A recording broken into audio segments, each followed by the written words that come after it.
Tapi kalau misalkan dari cara daftar atau cara registrasi, ada gak sih perbedaannya dari applied sciences atau dari perbedaannya cara daftar dari universitas yang berbasis riset sama yang berbasis ilmu terapan tuh ada bedanya gak sih, Mi?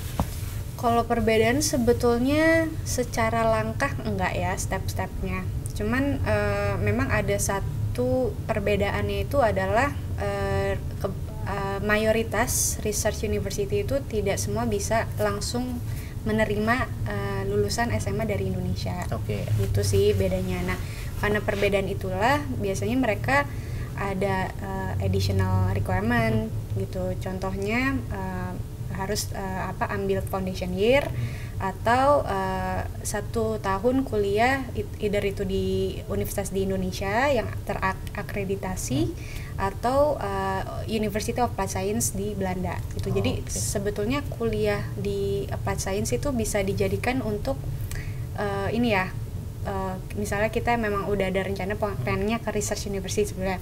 Nah, ketika kita lulus tuh di tahun pertama itu di Belanda itu kita akan dapat yang namanya Propedeuze diploma. Jadi kita dapat diploma tahun pertama.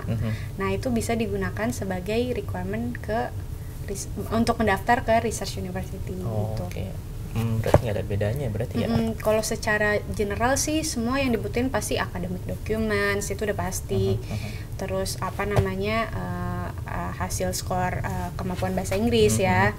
Terus biasanya sih motivation letter.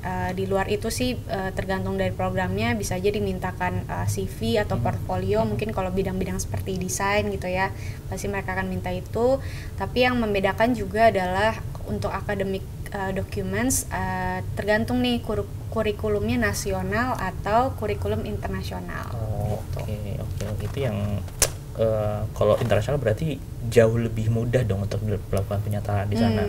Oke. Sebetulnya ya bisa dibilang lebih mudahnya tuh karena mereka dikecualikan lagi dari memberikan hasil kemampuan bahasa Inggris gitu. Jadi nggak perlu IELTS sama TOEFL lagi biasanya. Karena kan udah proses belajar mengajar di SMA-nya kan dilakukan secara bahasa Inggris ya.